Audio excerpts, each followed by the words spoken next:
ئەمەش گرنگە چونکە یەکێتی ئەوروپا، فەڕەنسا و هەرێمی کوردستان پێکەوە کار دەکەن بۆ باشترکردنی تەکنیکەکانی ڕزگارکردن. توانیت بەڕێز حەز دەکەیت چی بڵێیت دەربارەی هەولێر و کوردستان؟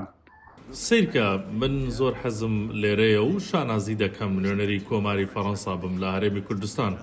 ئەمە بەڕاستی بۆ من جێگەی دڵخۆشیە چونکە پەیوەندیەکی زۆر بتە و نزیک لە نێوان گەلی فەڕەنسا و گەلی کووردا هەیە. لەگەڵەوەشدا ئەو پەیوەندی سیاسیە نایابەی کە هەمانە و هەموو ئەو پەیوەندیانەی لە مێژوودا دروستمان کردوون هێندە بەهێزن کە لێرەبوون بۆ من بۆتە کارێکی خۆش و چێژ بەخش. چاوم بە چەندین کەسی دۆست و دڵسۆز کەوتووە و خەڵک هەمیشە بە گەرم و گوڕی میوانداریم دەکەن بۆیە بەڕاستی چێژی لە کاتەکانم دەبینم لێرە.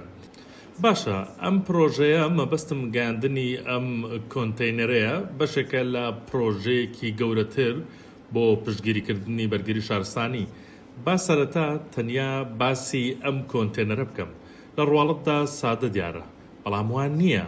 ئەمە وا دەکات ئاگرکوژێنەوەکان بتوانن ڕاهێنان بکەن وەکەوەی لە ناو بینایەکی ڕاستەقینەدا بن کە ئاگرێکی گەورەی تێدایە جا لە گاز بێت دار یان ئامێرە کارەباییەکان. بەم شێوەیە دەتوانن خۆیان ڕابهێنن لە سەرکوژانەوەی ئاگر و دڵنیا بنەوە لە بەکارهێنانی تەکنیک و ڕاهێنانی دروست بەبێ ئەوەی ژیانیان بخەنە مەترسیەوە. ئەمە بەڕاستی ئامانجی ئێمەیە لێرە.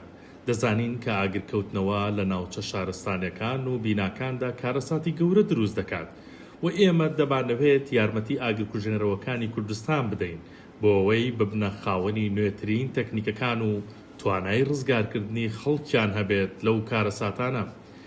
ئەگەر بگەڕێنەوە سەر پرۆژەکە وەک لە گشتی لەلایەک پرۆژەی ئاگرکوژێنەوەمان هەیە لە شارەکاندا بەڵام لە لایەکی ترەوە پێکاتەیەکی تریشمان هەیە بۆ ڕزگارکردنی خەڵک لە ئاو وەک دەزانن لێرە وشکە ساڵی هەیە بەڵام لافاویش لە کوردستاندا ڕوودەدات. ساڵی ڕابردوو چەندین کەس لە دهۆک بەهۆی لافاوە گیانیان لەدەستدا. هەروەها لە هاویندا کاتێک خەڵک لە بەنداوەکان مەلە دەکەن ڕووداوی خنکان ڕوودەدات. بۆیە ئێمە ڕاهێنان بە کارمەندانی ڕزگارکەری کورد دەکەین. هەندێکیانمان نارد بۆ فەڕەنسا و ئەوانەی ڕاهێنانیان وەرگرتووە گەڕاونەتەوە ئێرە بۆ ئەوەی ڕاهێنان بە هاوپشەکانیان بکەن.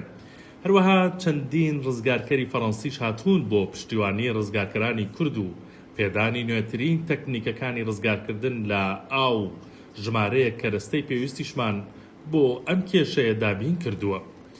پێکهاتەی سێیەم بریتیە لە بەڕێوەبردننی قەیرانەکان. ئەمە ڕێگەیەکە بۆ ڕێخستنی خزمەتگوزارەکان وەک دروستکردنی خانەیەکی هاوبەشی قەیران بۆ ئەوەی بزانن چۆن قەیرانەکان لە کاتی ڕوودانیاندا دەستنیشان بکەن. توانای وەڵامدانەوەی خەڵک و پێدانی پشتیوانی دەرونیشان هەبێت بە قوربانیانی کارەساتەکان.